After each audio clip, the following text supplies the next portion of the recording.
This video is sponsored by MCRU, manufacturers of the mains distribution block and power cords used by a British audiophile. For more information, click the link in the description and use discount code BA10 for 10% off your order. I've been wanting to do this for quite a while. Pick out 3 speakers for around £1,000 that I think sound really good and compare them. A bit of a spoiler alert, I picked out some real gems here, so this video is going to be a bit of a celebration of success. First up is a favourite with many reviewers in the UK, the Acoustic Energy AE500s. In an age where many British monitors start off at 2 or 3 grand, Acoustic Energy remain a value-orientated company. Presently, the AE500s are the flagship stand mount speakers in their portfolio. With so many industry accolades, what have I chosen to compete with them? The Opticon 2 Mark IIs are the most affordable Dali speakers to be hand-assembled at their factory in Denmark. The word from Dali insiders is that this is the point where you really get a taste of what high-end Dali speakers are about. The little Dali Minuet SEs remain my favourite mini monitors. If the Opticon 2s can retain many of their strengths and add more bass, which they should do given their size, we're looking potentially at some very special speakers here. Last but not least are the Monitor Audio Silver 100s. Their baby brothers, the Silver 50s, won my award for the best speakers of 2023 in the sub £1,000 category. I was waiting for an opportunity to review the Silver 100s, and today is that day. As you may have guessed, I'm excited about this lineup. There's plenty to get through, so let's not waste any time.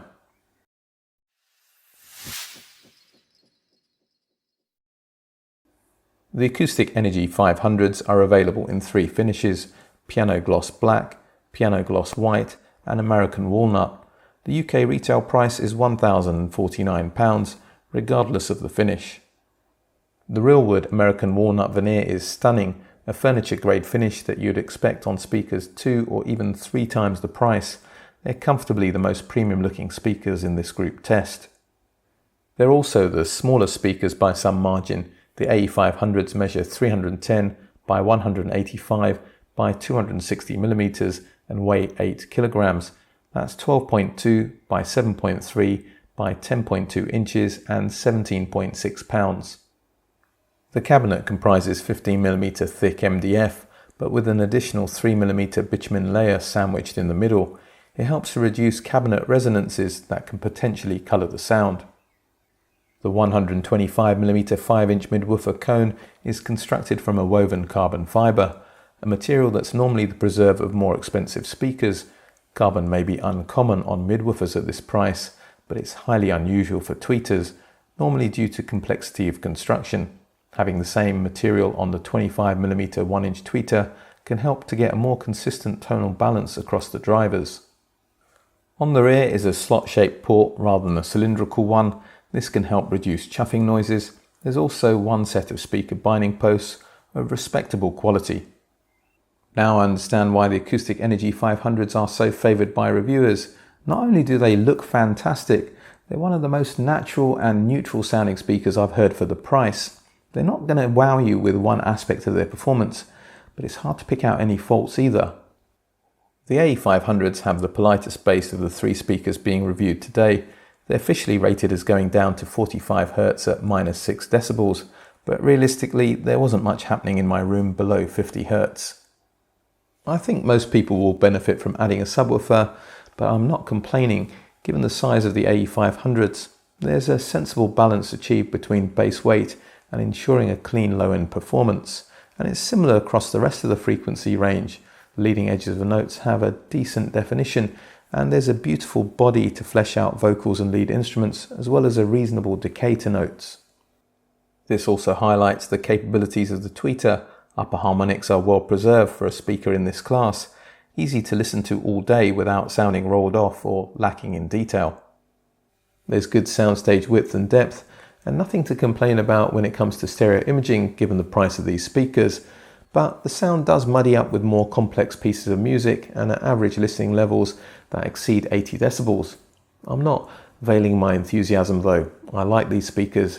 They remind me of a well-engineered German family car that may not have anything to get excited about and jump up and down, but you have to admire how well it's performing.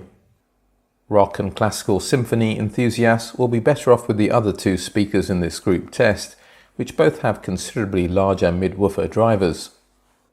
I'll talk about more comparisons between the three speakers as I go through the review, but I'm setting my more expensive Amphion Argon 1s at £1,500 as a benchmark. There's no giant killing. The Argon 1s feel like they're a class above when it comes to resolution, dynamics and stereo imaging, but the Amphion speakers have a little bit of leanness in their mids, and these Acoustic Energy speakers are a bit more tonally balanced. They're truly agnostic of amplifiers as well. The £449 Iota VX SA3 is a justifiable starting point for the AE500s, although I would ideally like something with a bit more treble refinement. A fuller bass, richer mid-range and less fatiguing highs is exactly what the £349 Cambridge Audio XA35 delivers, all wrapped up in a larger soundstage. The XA35 struggles to drive some speakers that the SA3 doesn't, but there was no problem here, and that's despite the AE500s having a sensitivity rating of 87 decibels into a 6 ohm load. If the budget's tight, Cambridge Audio Acoustic Energy combination is an excellent sonic match. Just to confirm that the AE500s were easy to drive, I hooked up the Willsenton R300 Plus with its 8 watts per channel. There was a noticeable improvement in overall fidelity and no issues with bass control as long as the volumes were kept to moderate levels. Switching to my Exposure 2510 traded some of that tube warmth for a bit more detail, tighter bass lines and the ability to play louder, but I didn't feel compelled to reach for anything with a higher price tag to get more out the AE500s. The Acoustic Energy AE500s are beautifully constructed speakers with a finish that will embarrass many more expensive speakers. They won't amaze you on a quick demo, but you'll appreciate their virtues the more time you spend with them. They're just very good all-round speakers. The Acoustic Energy AE500s get a highly recommended from this channel.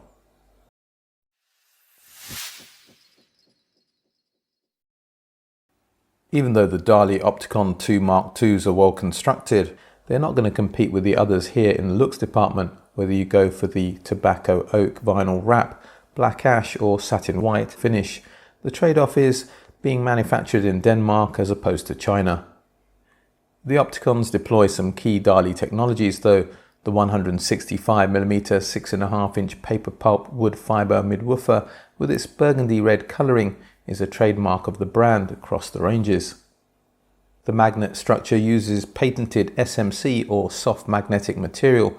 It has lower hysteresis and eddy currents compared to conventional ferrite magnets, which according to Dali significantly reduces third-order distortion. The soft dome tweeter is a little larger than usual at 29mm or 1.2 inches. This allows the crossover point to be lower than with many two-way speakers of this size at 2000 Hz.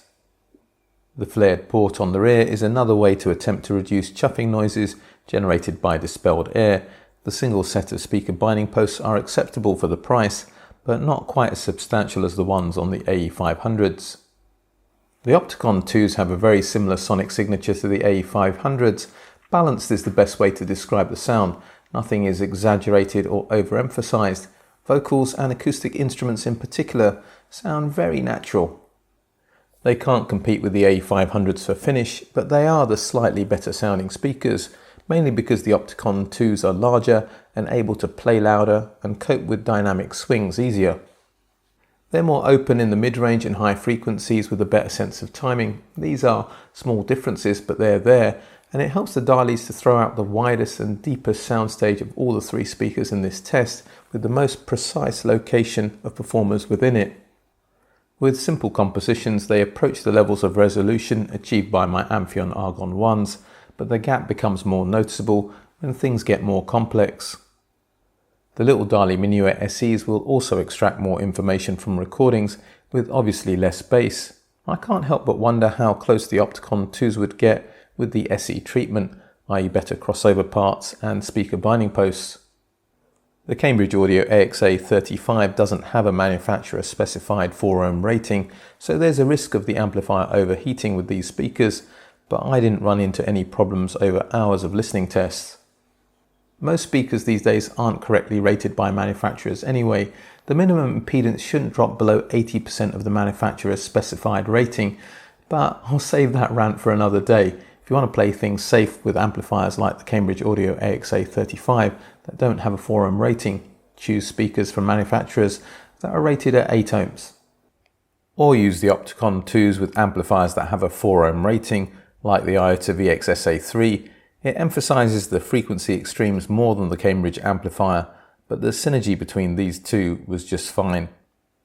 The Willsenton R300 Plus has 4 ohm taps on the back, and even though it only has single-digit wattage available, it had no problem driving the Opticon 2s as long as expectations of volume and bass control were kept reasonable.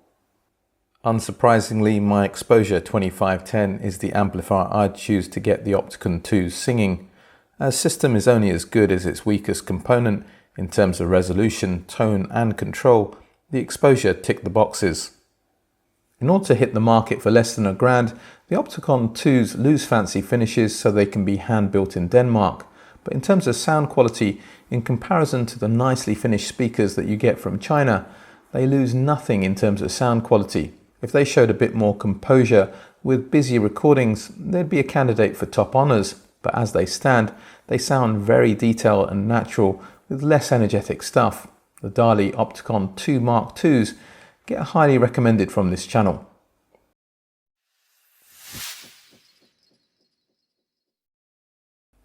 The Monitor Audio Silver 107Gs are the cheapest speakers here at £799. They come in a variety of finishes: black ash, real wood walnut, satin white, real wood ash, which is my favourite, and the reviewer's Achilles heel, gloss black. Well, I'll try my best to keep reflections to a minimum. These speakers measure 375 by 230 by 332 millimeters and weigh 9.4 kilograms. That's 14.8 by 9.1 by 13.1 inches and 20.7 pounds. The cabinet is a bit wider than usual to accommodate a 200mm 8-inch mid-woofer. The cone is a proprietary ceramic-coated aluminium magnesium alloy. CCAM is the acronym.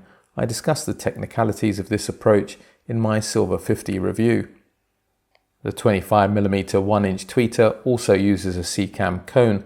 Like all three speakers tested here today, it sits in a shallow waveguide to aid dispersion, but this one is protected by an attractive mesh grille to keep prying fingers away. On the rear is a flared port with 2 sets of speaker binding posts for bi-wiring or bi-amping. Do yourself a favour and ditch the supplied flimsy gold-plated links for proper bi-wireable connections the first opportunity you get. The gold-plated links that come with these speakers make them sound thin in the mid-range, harsh on top, and compromise detail and focus. You can make your own links from speaker cable, or many cable manufacturers these days provide pre-terminated links. Get that sorted and the level of detail that the Silver 100s deliver is astonishing. I haven't heard this kind of resolution from any other speakers that retail for less than £1,000, let alone those that creep in under 800 quid. I was hoping that they'd sound like the Monitor Audio Silver 50s, but that the larger driver would deliver more bass extension and a more open mid-range. And guess what? That's exactly what you get. The bass is probably the star of the show. It digs deep and clean with excellent note-to-note distinction and no bleed through to the mid-range. They're officially rated as going down to 35 Hz at -6 dB, but that specification must have been achieved with some significant boundary reinforcement. Realistically, in my room, they were reproducing notes in the 40s without a problem. Because the bass is so clean, with crisp transients in the mid-range, it's really easy to follow individual performers in the mix. There's also plenty of top-end extension and detail, but they aren't perfect. There is some leanness in the mid-range which strips out harmonics. The Acoustic Energy AE500s don't lack resolution either, but by comparison they feel a class below in their abilities to pull information from recordings. The compensation is that the AE500s have a more natural tone. The Dali Opticon 2 Mark IIs also have a more natural tonal balance and a slightly larger and more precise soundstage than the Silver 100s. But if the AE500s are a step behind in terms of resolution, then the Opticon 2s are still half a step behind. In fact, the Silver 100s rival my Amphion Argon 1s for detail retrieval. They actually dig deeper and are a little bit cleaner in the bass, but also cooler and grainier in the mids and don't have the same top-end refinement and openness. The Argon 1s also throw out a wider and deeper soundstage with more precise stereo imaging, but the Silver 100s run them closer than they have any right to for half the price. The tendency for coolness is not excessive though, and can to some extent be corrected with minimal toe-in of the speakers and pairing with warm sounding amplification, as was illustrated by the Cambridge Audio AXA35. I wouldn't pick an amp that's too lean, but I got away with the Iota VX-SA3, which is fairly neutral. That's a good starter option for the more analytical type of listener. I'm sure the Willsenton R300 Plus will come into its own with high sensitivity speakers. The Silver 100s may only be rated at 87.5 dB into an 8 ohm load, but they sounded great with this rich sounding 300B amplifier. The Silver 100s have a minimum impedance of 4.9 ohms, so they should be rated as a 6 ohm speaker, not as an 8 ohm speaker if you are following IEC industry standards. But I won't get into that. As I said earlier, I'll be ranting for 5 minutes. It's interesting that all three speakers here played well with a low wattage 300B amplifier. And that's because designers of speakers at this price generally know what they're dealing with. Most amplifiers that they're going to be paired with are going to have modest power supplies, so they make the speakers fairly easy to drive. And sensitivity and minimum impedance are only part of the story. Predictably, the Exposure 2510 also sounded really good with the monitor audios. There's a reason why this is my reference amplifier under 2K. It was no price mismatch. The Silver 100s really deserve amplifiers of this quality. There's always going to be a touch of coolness to the presentation of these speakers, but ditch the supplied by-wire links for proper ones, pick good quality partner equipment and amplification that's on the warm side of neutral, and just marvel at how good they sound. I doubt you'll do much better for the money. The Monitor Audio Silver 100 7G speakers get an outstanding from this channel.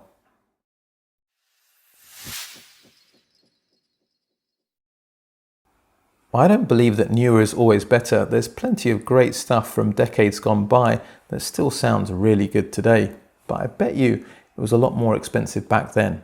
If there's one thing that's changed in my 30 plus years of being an audiophile, oh my god, where has the time gone? Anyway, there's something that's changed. It's that the more affordable stuff has got an awful lot better. I can think of no better example of this than the three speakers that I've tested here today. You won't go wrong with any of them. Just pick the one that suits your needs the best. My question for today is simple. What speakers would you like to see me review going forward? Also let me know in the comment sections the reasons why. If I get a lot of requests for a particular speaker, I will follow up on them. If you like what I'm doing here, there's various ways that you can support me in what I do. Hitting the like button, sharing this video, subscribing to the channel, as well as hitting the bell notification so you know when new videos land. Also, I'd ask you to check me out on Patreon. There's a couple of consultancy tiers you can access there if you think I can help you on your audiophile journey. Also, check out the ABA Club on Patreon, which has some great ways to interact with me and fellow Patreons. But for today, for now, British Audiophile, signing off.